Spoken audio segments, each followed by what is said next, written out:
Puedo verte en mi lugar, pagando el precio por completo del pecado, siendo obediente hasta la muerte en la cruz. Me has acercado a ti, Jesús, y no logro comprender. Yo estaba ciego, pero ahora puedo ver. Tu gracia y sangre han borrado mi maldad. Mi vida te quiero entregar. Te amo, Jesús. Te amo, Jesús. Porque me has amado, por ti viviré.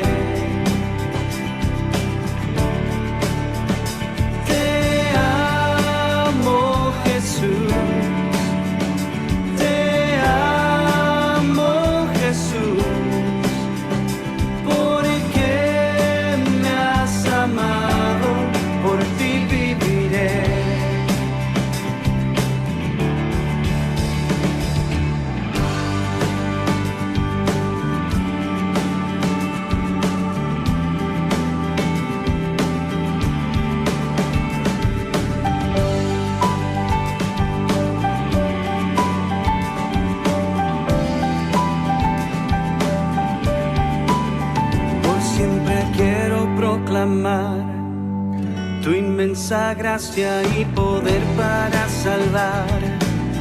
Ha sido tanto lo que hiciste tú por mí. La gloria y honra sean a ti.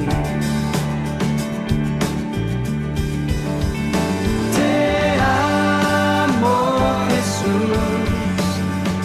Te amo, Jesús. Amado, por ti viviré. Te amo, Jesús. Te amo, Jesús. Porque me has amado, por ti viviré. Todo aquel clame a ti, salvo será. Todo aquel que crea en ti vivirá.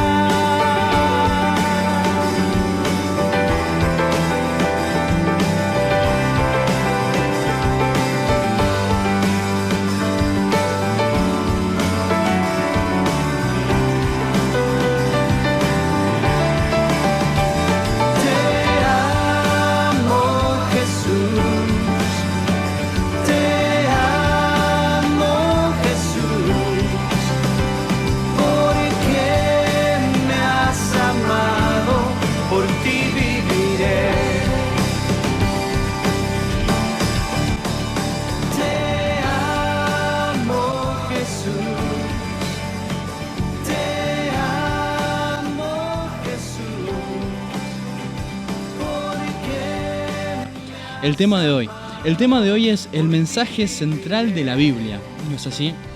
El mensaje central de la Biblia.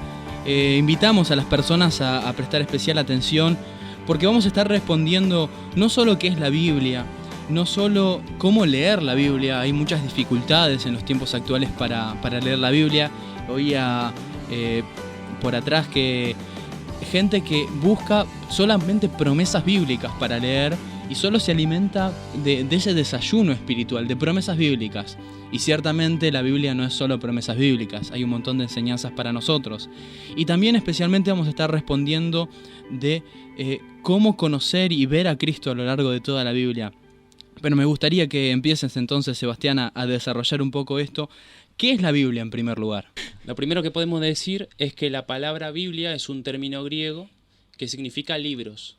Entonces podemos decir primero, como una primera definición, que la Biblia es una colección de libros, un conjunto de libros.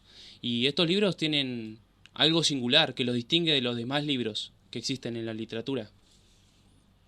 Sí, por ejemplo, tenemos un compilado de 66 libros, ¿no? Vamos a empezar por ahí también aclarando, porque cuando uno piensa en la Biblia, piensa en una colección de libros, ¿no? Me compro una literatura de Borges, por ejemplo, y tomo distintas colecciones, cuentos de Juan Moreira, por ejemplo, para mencionar otro autor, pero cuando hablamos de la Biblia, hablamos de un solo libro, pero que contiene una colección de libros, que son 66 libros, escrito por 40 autores diferentes, ¿no es así?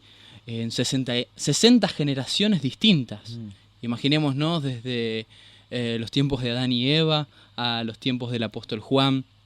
Pensamos también en que la Biblia fue escrita en 1600 años, un tiempo muy extenso.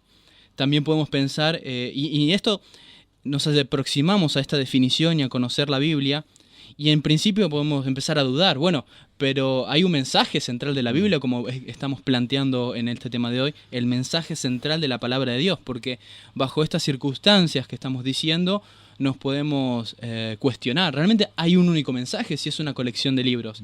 Y podemos seguir dificultando esta teoría. ¿Por qué? Porque la Biblia fue escrita en 3 diferentes continentes, en Asia, en África, en Europa también. Y fue escrita en 3 idiomas distintos, ¿no es así? Así es, en hebreo, en arameo, en griego.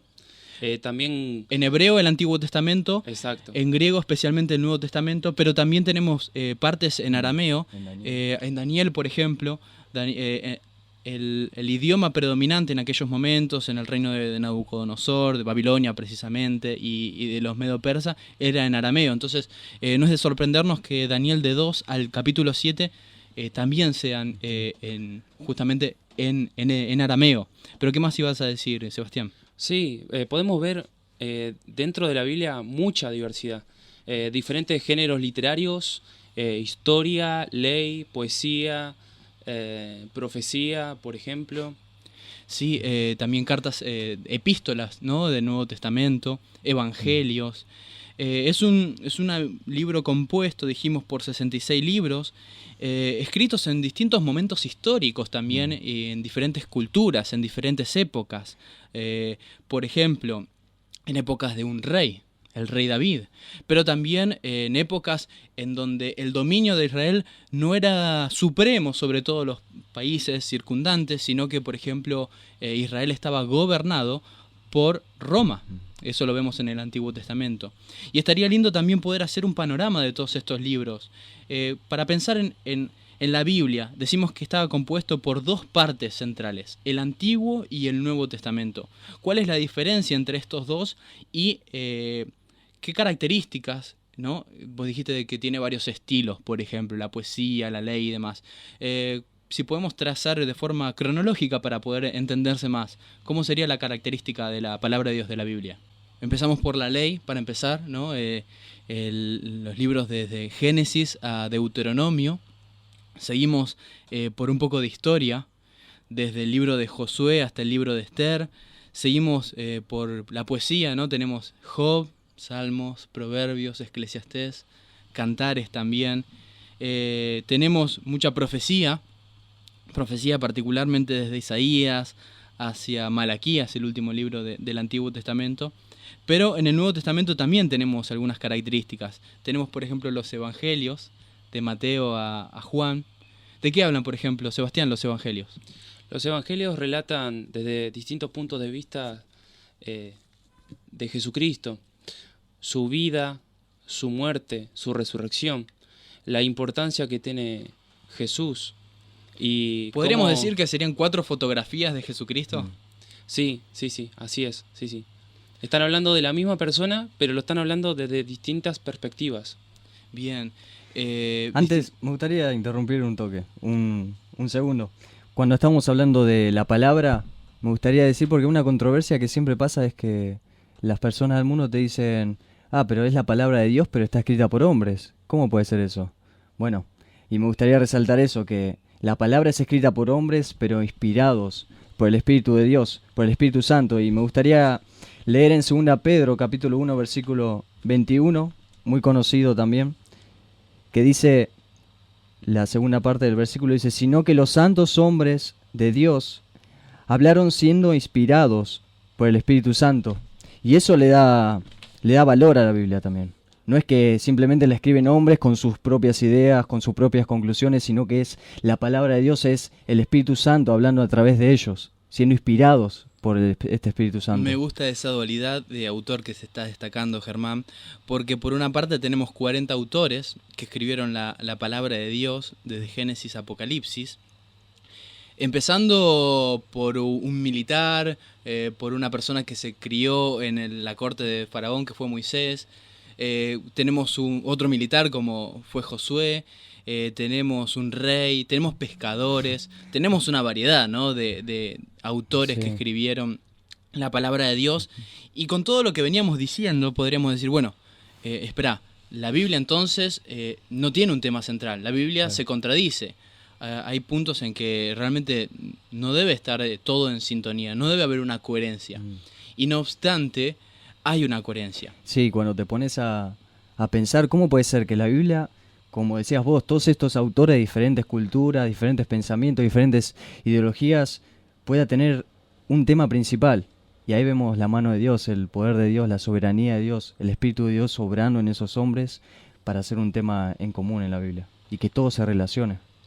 Y sobre todo viendo que la Biblia es inspirada por Dios, como dijiste. Si no estuviese el soplo del aliento de Dios guiando cada una de las palabras que se escribieron, nosotros no podríamos confiar en la palabra de Dios. Y dice, por ejemplo, también 2 Timoteo capítulo 3, versículo 16, que toda la escritura es inspirada por Dios, ¿no es así? Sí, así es. Y justamente estaba pensando en ese pasaje. Me gustaría citar un poco más ese pasaje que arranca a partir del versículo 15 y dice, Pablo le está escribiendo a su discípulo Timoteo, que era un pastor en ese momento en Éfeso, le escribe, y que desde la niñez has sabido las sagradas escrituras, las cuales te pueden hacer sabio para la salvación por la fe que es en Cristo Jesús. Toda la escritura es inspirada por Dios y útil para enseñar, para redarguir, para corregir, para instruir en justicia, a fin de que el hombre de Dios sea perfecto, enteramente preparado para toda buena obra.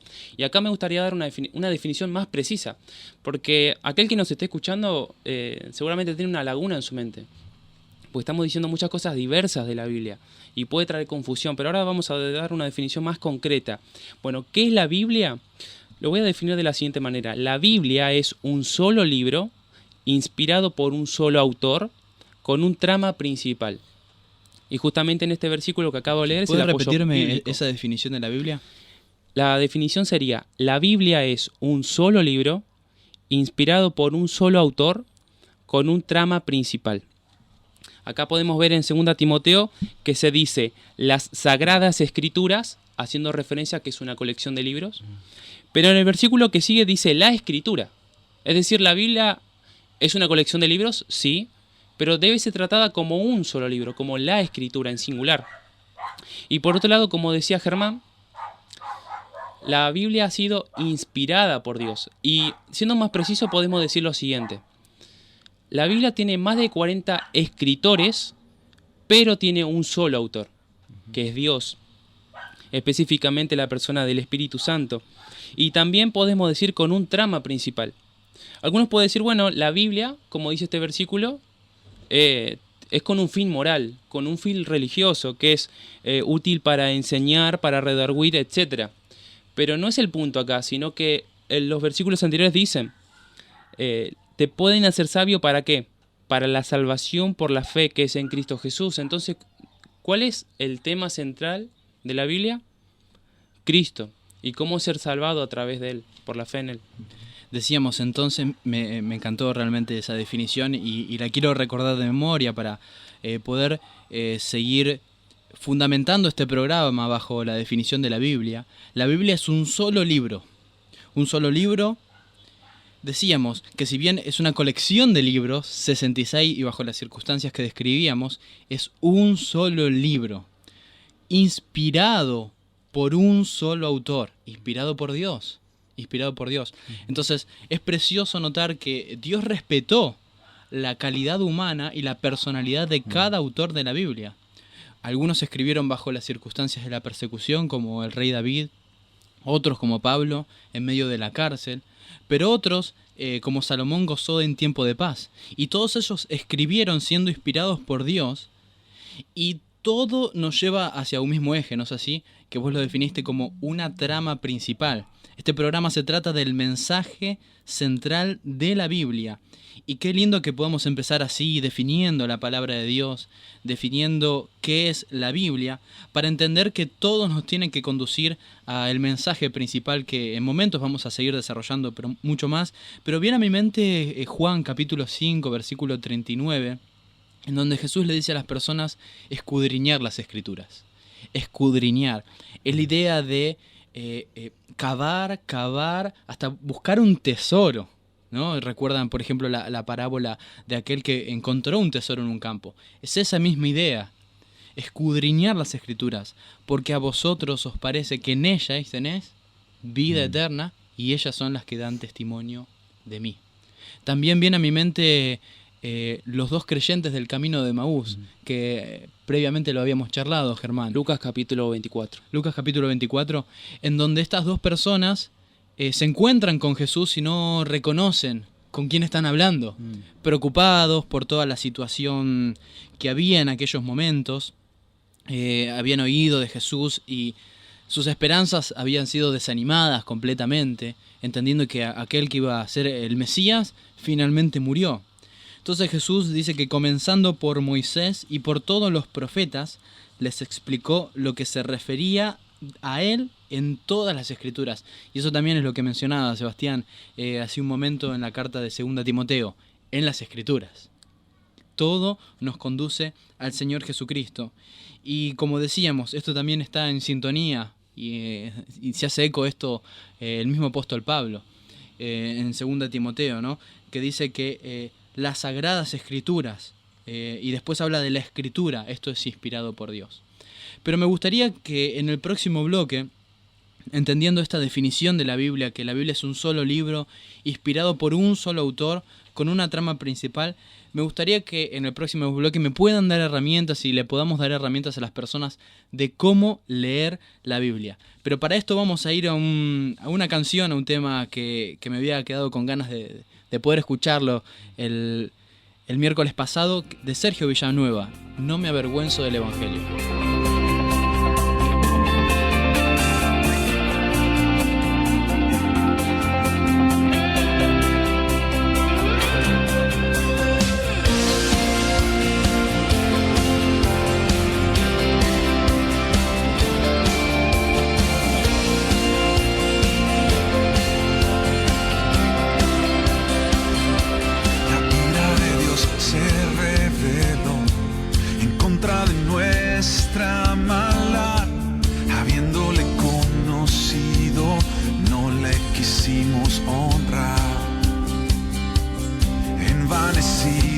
De corazón, cambiamos su gloria por ilusión.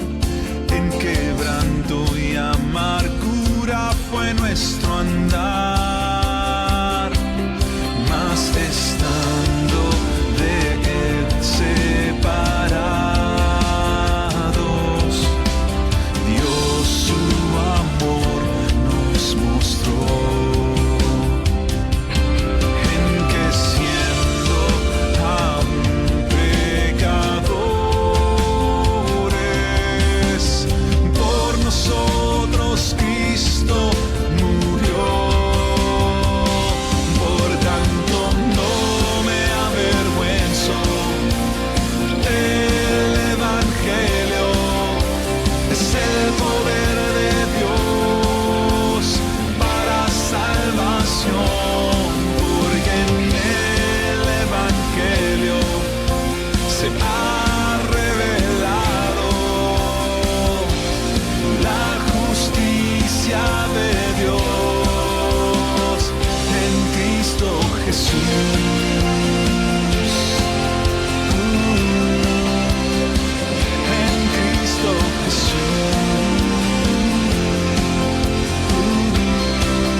es por la fe y no por las obras de la ley.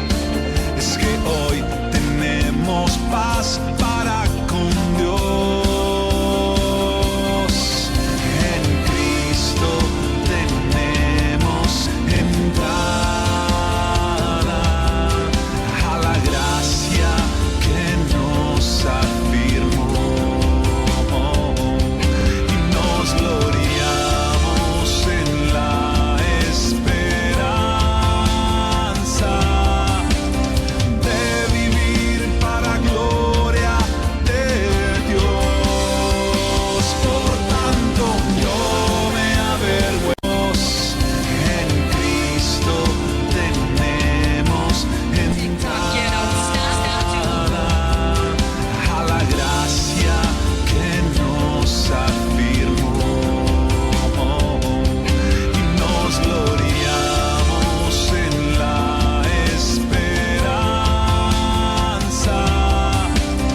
de vivir para gloria de Dios. Por tanto yo me avergüenzo del Evangelio, es el poder de Dios para salvación, porque en el Evangelio se ha revelado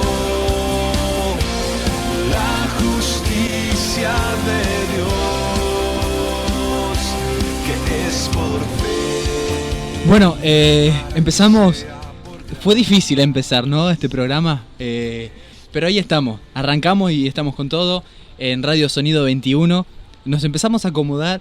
Hace un calor infernal acá en, Está heavy, ¿eh? sí, en Radio Sonido 21. Pero estamos disfrutando de este precioso tema que es el mensaje central de la Biblia. Y estábamos describiendo entonces y definiendo la palabra de Dios.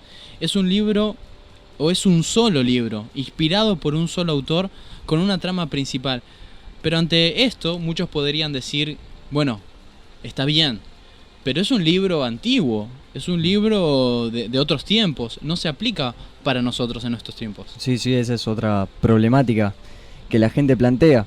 Y John Stott, un gran hombre del Señor, dice esto, y cito: las escrituras son mucho más que una colección de documentos antiguos en que se preservan las palabras de Dios. No se trata de un museo en que la palabra de Dios se exhibe tras un vidrio como un fósil o una reliquia. Por el contrario, dice él, es una palabra viva, dirigida a personas vivas que provienen del Dios vivo. Es una palabra viva, es una palabra eficaz y Sí. se aplica para nosotros en nuestros tiempos. Y vienen a mí varios versículos a la mente, pero estoy seguro que del otro lado muchas personas empiezan a venir versículos a la mente, como hemos dicho, en Juan capítulo 5:39, en 2 Timoteo, el que nos leíste es en Pedro. Y estaría lindo poder recibir aportes de nuestros oyentes, que nos manden un saludo, que nos escriban a la distancia también, y que nos ayuden a construir el mensaje central de la Biblia y a aportar diferentes versículos que nos apuntan, que nos guían, que nos dirigen hacia el Señor Jesucristo. Y para eso se pueden comunicar al 11 37 59 69 33 o a través de Facebook, porque estamos en Facebook, ya llegamos a los 161 me gusta, la gente nos está siguiendo, agradecemos a todos los que nos siguen y comparten nuestras publicaciones. Nos pueden mandar un mensaje también a través de Facebook. Ahí nos están llegando para el WhatsApp, ya nos llegan varios mensajes. Lo vamos a dejar especialmente para lo último del programa, así podemos compartir todos los mensajes juntos. Y entonces decíamos que es una palabra viva, es una palabra actual, es una palabra para nuestros tiempos. Es la palabra inspirada de Dios para nosotros. Es útil, es un solo libro, inspirado por Dios, por un solo autor, con una trama principal. ¿Cómo podemos leer la Biblia? Bien, estamos diciendo que la Biblia es una obra literaria. Se tiene que leer como una literatura, como un libro, ¿no? Ahora, en la literatura no solo importa qué se cuenta, sino también cómo se cuenta. Es decir, yo voy a leer el libro dependiendo de qué libro estoy leyendo. Sí, hay No es lo ciertas mismo- características, ¿no? Exactamente. Por ejemplo, no es lo mismo leer un diccionario a leer una novela. Por ejemplo, en un diccionario vos podés abrir arbitrariamente en cualquier hoja y vos buscas una palabra y al lado te va a decir lo que esa significa. Ahora, una novela uno no puede leerla así. ¿Por qué? Porque una novela pertenece a otro género literario. La novela, por ejemplo, es una narración, contiene una historia. Entonces, si vos te parás en medio de cualquier hoja y justo saltás en un diálogo, no vas a entender cuál es el contexto, de qué se trata la historia. Entonces, depende de qué libro tengas en tus manos, cómo vas a leerlo. Hay muchas, ahora te voy a preguntar si hay muchas narrativas en la Biblia, porque nos definiste la palabra de Dios, la Biblia, que tiene una trama principal. ¿A qué te referís con esta trama principal? Bien, justamente la palabra trama se utiliza para el género de narración. Ahí lo que estamos diciendo en realidad es que la Biblia, si bien contiene diferentes géneros literarios, como hemos dicho, poesía, ley, profecía, hay un género que se destaca sobre los demás y es la historia, la narración. La Biblia narra una historia teológica porque tiene que ver con Dios. Y justamente la trama es el hilo conductor de todas las acciones que ocurren en la narración. Es decir, en una historia no solamente suceden hechos aislados, sino que hay un hilo conductor, hay una trama que enlaza todos esos hechos. Por ejemplo, y también para plantear a nuestros oyentes, ¿qué tiene que ver el Éxodo con Daniel en el foso de los leones, con la cruz de Jesús? ¿Qué tiene que ver Jonás en el vientre del gran pez con Noé y el contexto del diluvio? ¿Son historias separadas? ¿Se deben leer de manera separada o tienen una trama? ¿O tienen un hilo conductor? ¿Hay algo que enlaza estas historias? ¿O se pueden leer independientemente unas de otras? Y lo que plantea esta definición es que no. Estas historias tienen un vínculo, tienen una trama principal. He leído que hay muchas personas que cuando se acercan a la Biblia se acercan de dos maneras. En primer lugar, muchos toman la Biblia como un amuleto. ¿Por qué como un amuleto? Porque seleccionan ciertos pasajes azarosos, o sea, al azar, y buscan cierto tipo de bendiciones a través de estos pasajes. Por ejemplo, el Salmo capítulo 23. El Salmo capítulo 23 todos conocemos. Jehová es mi pastor, nada me faltará. En lugares de delicados pastos me hará descansar. Junto a las aguas de reposo me pastoreará. Entonces, toman pasajes, toman porciones bíblicas particulares, únicas, y la toman como protecciones, como bendiciones de Dios, ignorando el resto de la palabra de Dios. Por eso toman pasajes como amuletos. Otro tipo de personas quizá toman pasajes como el libro de Proverbios, Eclesiastés, y al fin y al cabo son pasajes preciosos de la Biblia. No vamos a menospreciar ningún punto, ninguna coma de la palabra de Dios. Pero lo que estamos diciendo es que se seleccionan partes particulares, y vos dijiste, la Biblia tiene que ser leída en su contexto, ¿no? Yo agrego alguna característica. Vos dijiste, no es como un diccionario, ahora que recuerdo. No se puede tomar de aquí o de allá buscando algo particular. No es como un libro de recetas tampoco, que uno va a alguna porción particular. Se tiene que leer de forma cronológica, se tiene que leer como un relato. Tenemos que buscar el contenido principal de la Biblia, tenemos que buscar el tema central de la palabra de Dios. Y estos son algunas personas. Pero otro tipo de personas toman la Biblia como un horóscopo espiritual. ¿Por qué como un horóscopo espiritual? Porque este tipo de personas toman también la palabra de Dios, allí un pasaje, pero muy desconectado del contexto.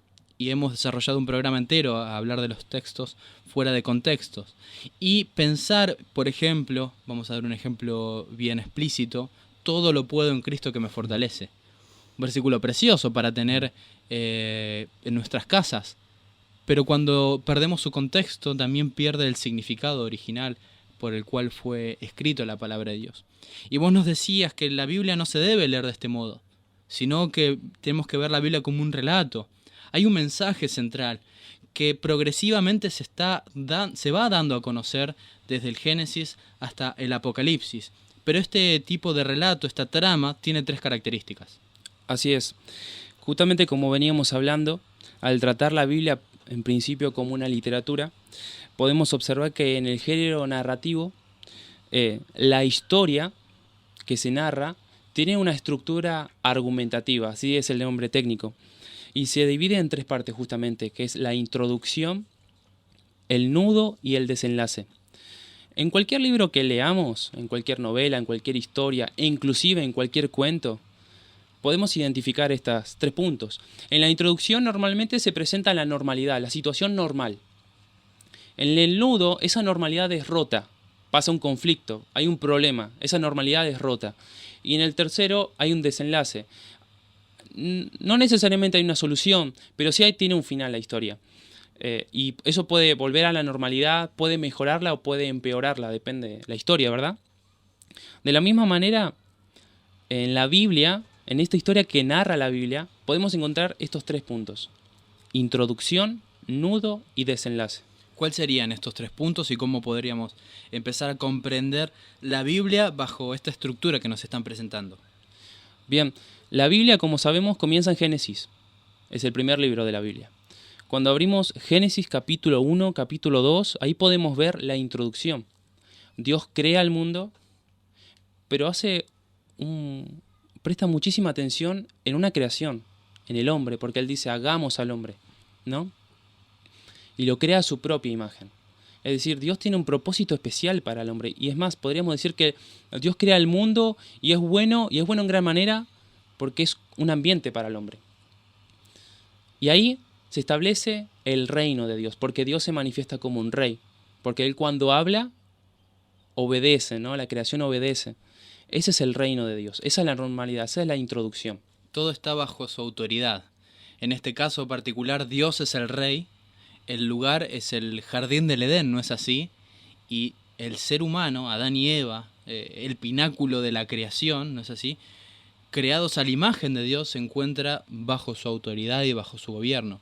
Y esto es precioso destacar porque cuando vemos a Adán y Eva creados, cuando vemos pasearse con total libertad en el jardín del Edén, vemos que tienen una comunión intrínseca, especial con Dios. No hay obstáculos, no hay pecado en ese momento. No hay nada que interrumpa, mejor dicho, ante esa comunicación con Dios. Y ese era el contexto de Génesis capítulo 1 y capítulo 2. Pero vos decías que esta es la introducción. Ahora, seguimos avanzando en la Biblia y pienso en que se desarrolla un nudo. Hay un conflicto que irrumpe, ¿no?, en la creación armoniosa y perfecta de Dios a causa de la serpiente y destroza todo lo que fue creado a la perfección. Así es. Ahí el nudo podemos identificarlo de la siguiente manera. Ahí es cuando el hombre peca contra Dios. Podemos echarle la culpa a la serpiente, podemos echarle la culpa a la mujer, como hizo Adán, pero el responsable, ¿quién fue? Fue el hombre. El responsable fue el hombre, la humanidad. Ellos pecaron contra Dios, ellos desobedecieron a Dios. Ese es el nudo, ese es el conflicto, el pecado. Y ahora hay un desenlace. Ahora quiero decir un posible desenlace. ¿Cómo hubiera sido un posible final en Génesis 4, supónganse, o al final de Génesis capítulo 3? Un posible desenlace. La condenación hubiera sido un posible desenlace. Vemos la introducción, Dios creó al hombre. El nudo, el hombre pecó contra Dios. Y un posible desenlace podría ser, y Dios castigó al hombre. Fin de la historia. ¿Podría haber terminado así? ¿Dios exhibiendo su justicia? ¿Dios demostrando su ira? ¿Podría? Sí. ¿Pero ese fue el desenlace de la Biblia? La respuesta es no. Dios decidió mostrar gracia. Y ese es el desenlace, que va inclusive desde Génesis capítulo 3 hacia adelante. Pienso en la manifestación de los atributos de Dios a través de este deseo de mostrar gracia, como nos dijiste, que nos apunta y nos lleva a la cruz del Señor Jesucristo. Si Dios hubiese definitivamente deseado en ese momento de Génesis capítulo 3 aplicar su justicia, castigar a Adán y Eva y crear algo nuevo, algo que no sea el ser humano, hubiese sido natural, normal, justo de parte de Dios. No hay nadie que podría apuntarle con el dedo y decir, Dios, ¿por qué hiciste eso? No, hubiese sido totalmente justo. Me gustaría, disculpame, te interrumpo, pero lo que decía Chiche me gustó mucho. Y ese pero Dios de Efesios, que está justo en el desenlace, me llama mucho la atención y es algo que nos tiene que conmover, porque vemos toda la historia, todo el pecado, vemos condenación sobre nosotros, un Dios justo, un Dios santo y sus criaturas rebelándose. Vemos, como decía Chicho, durante todo el Antiguo Testamento, al pueblo rebelándose contra su Dios, contra su rey, que era el rey perfecto. No había otro rey perfecto más que Dios, que es el sabio, es el único sabio. Y ellos, sin embargo, pidieron un rey humano que hizo todo lo malo delante de Dios. Y ahí vemos condenación y decimos, entonces, ¿hay esperanza para nosotros? Y al leer Efesios capítulo 2, vemos ese pero que resuena en el versículo 4 que dice, pero Dios. Y ese es el enlace que es rico en misericordia, por su gran amor con que nos amó, aun estando muertos en pecados, nos dio vida juntamente con Cristo. Por gracia sois salvos. Y ese es el precioso desenlace, como decía Chiche. Qué bueno lo que decís, porque en una comparación o en una analogía, frente a un día lluvioso, cuando se encuentra el sol podemos ver el arco iris, ¿no es así? Y ese arco iris nos revela toda la plenitud de esos colores que hay allí en ese arco iris. Pero Dios, frente al pecado, frente a esta situación, Dios no simplemente castigó al ser humano, no fue su decisión final, sino que tuvo un plan. Ese pero Dios que manifestaste, ¿no? que revelaste ahí en Efesios capítulo 2. Y nos muestra la amalgama, esa amplitud de todos sus atributos, la gracia, la misericordia, el amor de Dios también para nosotros, que Dios no desea la muerte del que muere, sino que todos los que son suyos y los que ha predestinado de antemano procedan al arrepentimiento. Hay un plan de Dios, ¿no es así? Hay un desenlace. Me gustaría que nos puedas explicar un poquito más de este desenlace, Sebastián. Bien, y antes estábamos también hablando acerca de la trama, y también había escrito acerca de la trama de la Biblia. Habíamos dicho que la trama es lo que enlaza una acción con la otra, un hecho con el otro, un acontecimiento con el otro, lo que da coherencia y sentido a la historia, ¿verdad? Y cada vez que nos encontramos con cada hecho de la Biblia, cada historia de la Biblia, tendríamos que hacernos la siguiente pregunta al conocer la introducción, el nudo y este desenlace que Dios decidió, ¿no? En su libertad. La pregunta es la siguiente. La pregunta es, ¿cómo puede Dios perdonar a los pecadores y al mismo tiempo seguir siendo santo y justo? La pregunta es, ¿cómo puede Dios perdonar a los pecadores y al mismo tiempo seguir siendo santo y justo? ¿Por qué? Porque Dios no puede simplemente decir, bueno, el hombre pecó contra mí, está bien, no hay problema, quédate conmigo, yo te acepto. No hay problema. Dios no puede hacer eso, porque no puede pasar por alto su propia santidad. Pues Él es santo, ¿no es así? Así es, y no puede pasar por alto su propia justicia. Entonces, hay como, entre comillas, un conflicto, ¿no? ¿Cómo hace Dios para ser justo y al mismo tiempo perdonar, o sea, dejar sin castigo al hombre? ¿Cómo es posible? Y acá donde aparece nuestro tan amado personaje principal, ¿no? Usando también los términos de la literatura. El personaje principal de la Biblia es Jesús. Esa pregunta se responde con este personaje, que recién aparece con toda claridad en el Nuevo Testamento, ¿no? Jesús, el Cristo, el Mesías. Qué hermoso lo que nos estás diciendo, porque nos anticipa este personaje principal, Jesucristo, que Él es el tema central de la Biblia. Y cuando leemos la Biblia vamos a tener que apuntar, mirar a Cristo de forma particular. Y a mí me gustaría que en el próximo bloque ustedes también me puedan desarrollar un poquito más acerca de esto y cómo encontrar a Cristo a través de la lectura personal que puedo hacer en el año de la Palabra de Dios, cómo enseñar también a los niños en la escuela dominical, cómo enseñar a los adolescentes estas verdades, que quizá a veces chocamos un poco, ¿no? Y hay dificultades, sabemos que ellos tienen necesidades. ¿Y qué hacemos ante estas necesidades? ¿Qué le enseñamos? Le enseñamos los consejos que nos da, no sé, la psicología, que nos da el relativismo. ¿Cambiamos absolutamente de tema y vemos temas más actuales? ¿O de acuerdo a las Escrituras le enseñamos la palabra de Dios. Y me gustaría terminar este bloque con una pequeña ilustración que puede resumir un poquito lo que nos contaste acerca de esta trama, ¿no es así? De una introducción, de un nudo y desenlace, pero sobre todo para enfocarnos a Cristo, el objeto central de la palabra de Dios. Dos niños estaban muy aburridos, dice la palabra de Dios, dice esta ilustración, disculpen.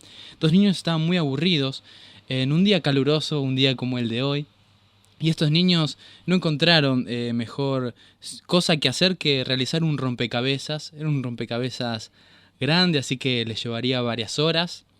Pero cuando desarrollaban esta actividad, este juego, no pudieron concluirlo, no pudieron realizarlo. Había un problema. El tiempo pasaba y no podían avanzar. Entonces uno de los niños atinó a fijar la imagen de la caja, en donde encontró que en el centro de esa imagen había un rey de la época medieval. Y junto al rey, es decir, a todos sus contornos y alrededores, estaba rodeado por cortesanos. Este niño rápidamente pudo decir, bueno, ahora ya sé cómo realizar este rompecabezas. Empezando a juntar todas las partes, puso al rey en el medio, luego a todos sus cortesanos, y de este modo pudo cumplir con esta tarea. Dios también es el centro de la escena en toda la Biblia. Cristo es el personaje principal, como nos decía Sebastián, en la palabra de Dios. Él es el mensaje principal de la Biblia. Y mientras vemos el contexto en el que vivimos, el pecado, cómo destruyó el pecado a la sociedad, al ser humano, cómo el pecado nos separa de Dios constantemente, vemos que Dios no está en el centro de la escena. Es como que no podemos juntar ese rompecabezas, no podemos armarlo. ¿Por qué? Porque algo está mal, y estamos mal nosotros con nuestro pecado.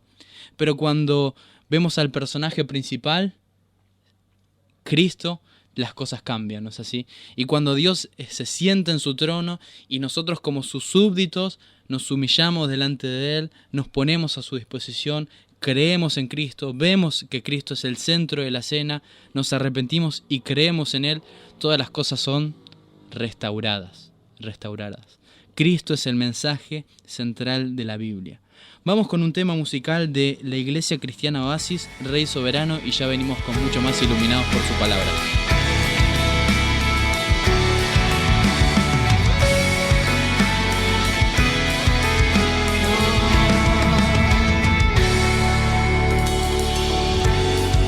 Sobre todo lo creado, eres Rey soberano, todo existe por medio de ti, sostenido en tus manos. Jesús, tú eres Dios, uno con el Padre, digno de adoración, tu pueblo te exalta hoy.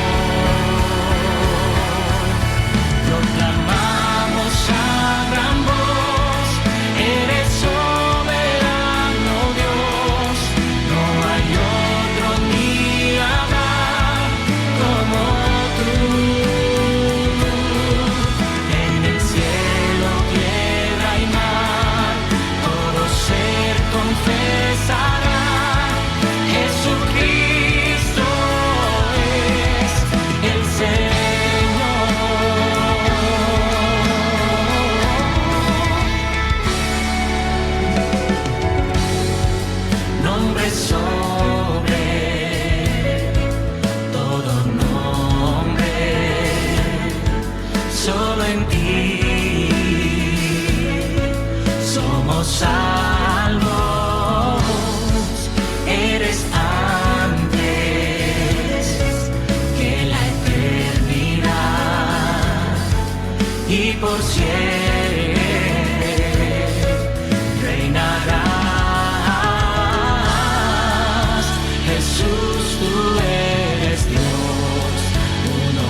hagan voz. Eres soberano Dios, no hay otro ni habrá como tú. En el cielo, tierra y mar, todo ser confesará, Jesucristo es el Señor.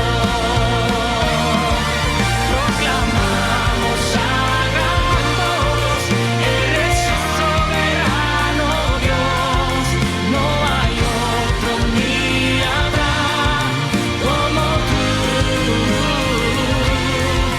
En el cielo, tierra y mar, todo ser confesará, Jesucristo es, Jesucristo es, Jesucristo es el Señor.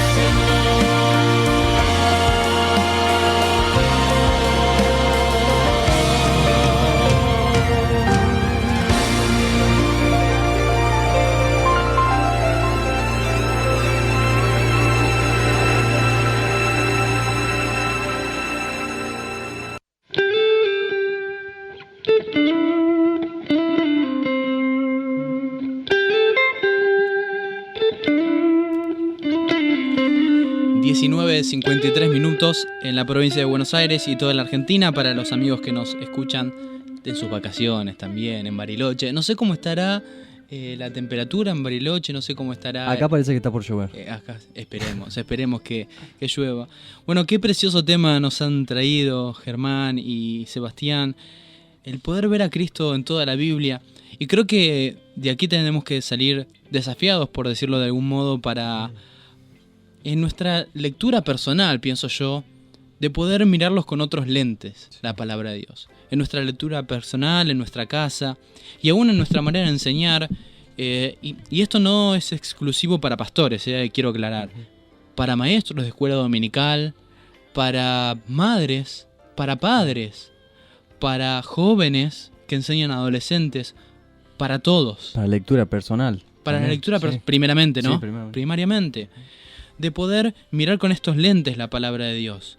Cómo ver a Cristo a través de toda la Biblia. Entiendo que también es peligroso, ¿no? De querer ver a Cristo a través de cada piedra, levantando cada piedra y decir, bueno, acá está Cristo. Es peligroso, ¿no es así? El querer forzar quizá la palabra de Dios cuando la palabra de Dios realmente no explica y no muestra a Cristo a través de un pasaje. Hay dos peligros y son dos extremos. El primero es que cuando vos tomás una historia de la Biblia, pongámosle el Antiguo Testamento, el caso de Abraham queriendo sacrificar a su hijo, podemos tomarlo de dos extremos. El primero es una aplicación puramente moral. Hay que imitar a Abraham. Él es un ejemplo del carácter que hay De que fe. tener. Pero solamente ¿No es así? en ese punto, ¿verdad? Claro. Una aplicación puramente moral. Y quiero hacer... David Barceló da un ejemplo. Él dice, mira, si vos podés predicar eso mismo que has predicado, no en tu iglesia, en una sinagoga y los judíos te pueden aplaudir, no has predicado a Cristo, ¿verdad?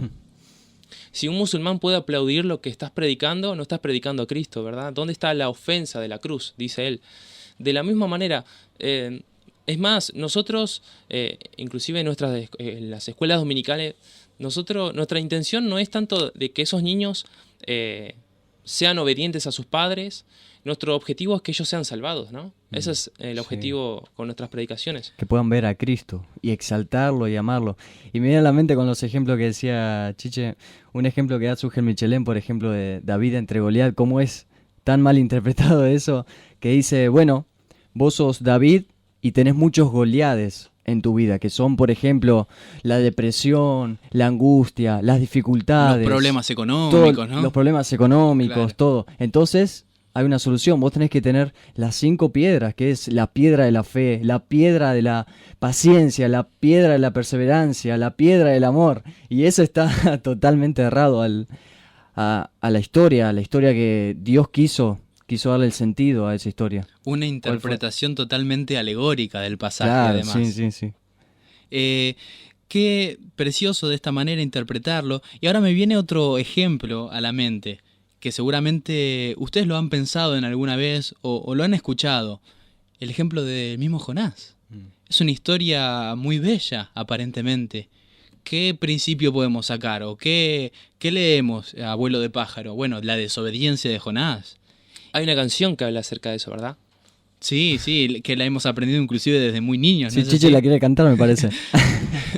No, en este momento no. Quizá al principio del programa hubiese sido lindo. Puede venir el próximo programa a cantarla. Pero qué historia, si uno la toma así de esta manera, ¿no? Superficial, podríamos decir, nos quedaríamos con cuestiones morales, como bien dijiste. Nos quedaríamos con que, bueno, Jonás desobedeció, pero después Dios lo llevó al vientre del pez y lo vomitó. Y qué linda historia. Pero hay un significado más profundo, ¿no es ahí? ¿No es así, Germán? Sí, eso representa a Cristo, ¿no?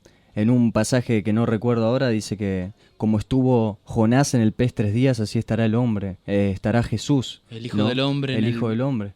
Exactamente. En el corazón de la tierra. O sea, es una profecía. Es una historia. Son 4 capítulos de un libro que no fueron escritas para mejorar la calidad moral de las personas. No fueron escritas para que, bueno, los niños la conozcan, Un disfruten. mensaje de aliento, vos podés hacer esto. No, como totalmente. tal. Fue escrita con un mensaje central y podemos ver a Cristo a lo largo de la Escritura. Por eso viene a mí a la mente también un pasaje central que podríamos compartir, que es Éxodo capítulo 12. Si me permitís, también quisiera decir el otro extremo, ¿no? Había dicho un extremo que era hacer una aplicación puramente moral. En el caso de Jonás puede ser, bueno, miren, escuchen la historia de Jonás. Esto es lo que no hay que hacer, ¿no? Porque Jonás se presenta como el desobediente. Ahora podemos ir al otro extremo y decir que, por ejemplo, el gran pez simboliza algo, que Jonás simboliza algo, que Nínive simboliza algo, y arrastrar toda esa situación, arrastrarlo por el piso y querer llevarlo a la cruz, ¿no? Forzosamente. Y, por ejemplo, hablando de Jonás, se puede decir que un versículo clave es las salvaciones del Señor. Jonás 2:9. Exacto. Que todo el contexto habla de que la salvación es para todos, ¿no? Porque Jonás fue enviado a predicar a que se arrepientan los de Nínive, la gente de Asiria, esa gente enemiga, ¿no? Del pueblo de Dios. Sí, y si uno, siguiendo con Jonás, qué lindo que pudimos desarrollarlo, pero si uno lo toma superficialmente, puede decir, bueno, Jonás no fue a predicar a Nínive simplemente porque era celoso del judaísmo y no quería que los gentiles se conviertan a Dios. Bueno, esa podría ser una manera lejana de ver el pasaje, pero si nos metemos en el contexto, en la historia, nosotros sabemos que en esos momentos Asiria, en su capital Nínive, era la potencia predominante antes del reino de Nabucodonosor, y la manera de matar a las personas era ciertamente muy cruel. Estrellaban a los niños, fue uno de los reinos que hacían matanzas horripilantes. ¿Hay algún ejemplo más que me habías contado hoy mismo? Las manos y los pies también, y los ponían en murales, los empalaban, bueno, y cosas horribles, o sea, eran claramente odiados. Esto nos ayuda a meternos en contexto, a conocer el pasaje y a poder entender el mensaje central de la Biblia, el mensaje central, por ejemplo, en el libro de Jonás. Y así hay tantos otros, como les decía hace un rato. Hay un pasaje que para mí es precioso, que es Éxodo capítulo 12, porque ahí nosotros vemos la primera Pascua. Y el pueblo de Israel yacía en Egipto, luego de 430 años de esclavitud, en donde fueron ciertamente oprimidos duramente, ¿no? En ese momento gimieron a Dios, dice la palabra, y en ese gemido Dios preparó de antemano, miren esta palabra, preparó de antemano un libertador. Este sería Moisés. Y a través de Moisés, Dios mostró su poder, 10 plagas. La última plaga sabemos que culminó con la matanza de los primogénitos. En esta matanza no solo fueron los primogénitos de los hijos de los egipcios, sino también de los animales.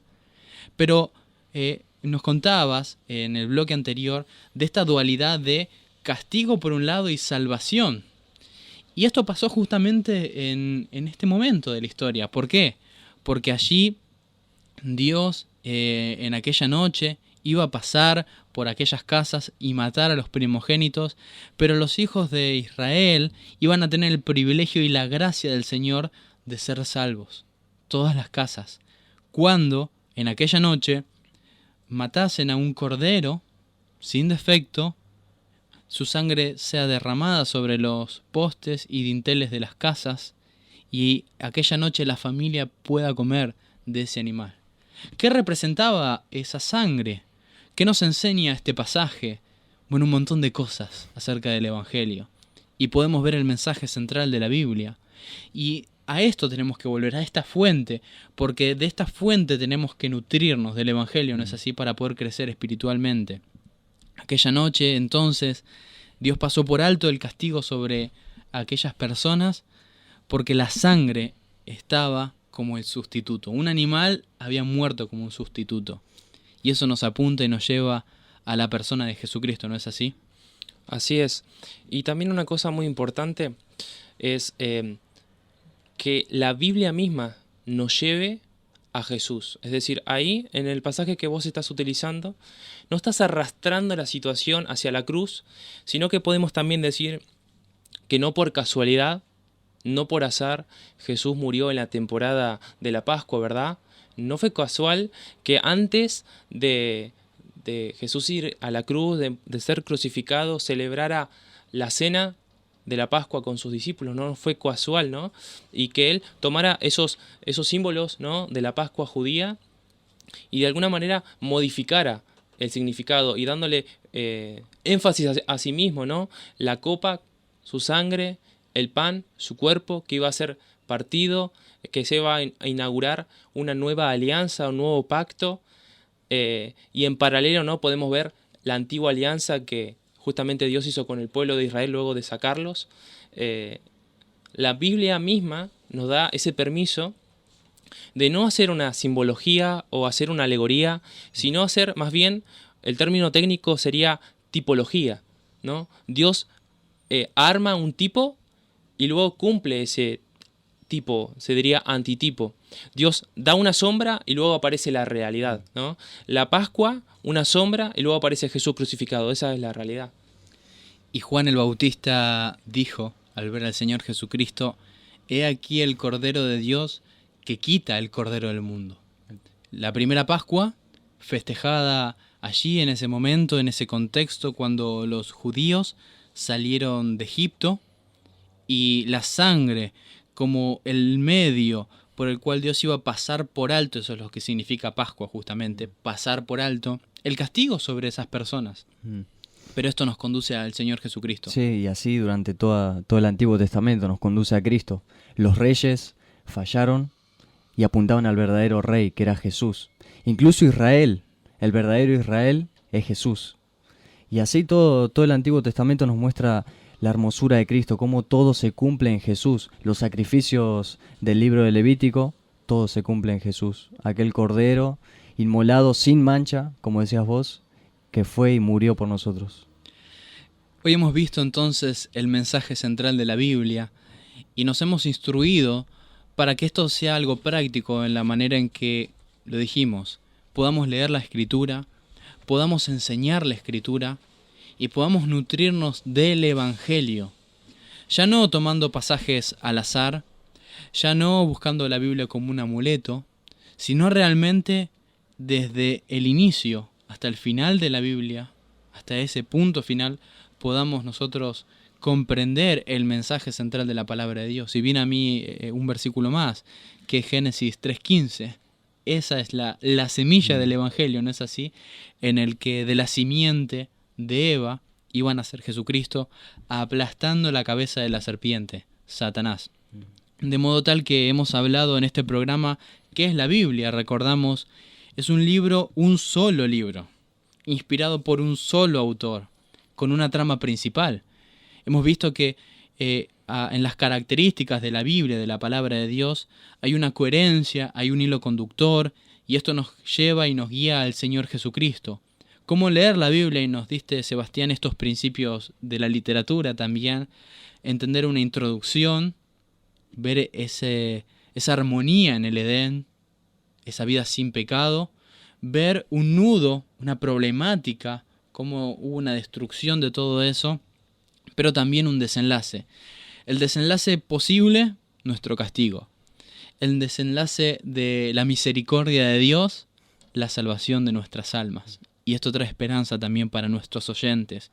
Y cómo conocer el mensaje de la Biblia y ver a Cristo en toda la Biblia, nos han dado estos principios de poder aprender de la palabra de Dios, viendo la sombra de aquel que había de venir, viendo cómo todo esto apunta al Señor Jesucristo, y lo podemos hacer muy práctico, como decíamos. ¿Ha quedado algo más para compartir que quieran agregar para culminar? Me gustaría agregar 2 cosas.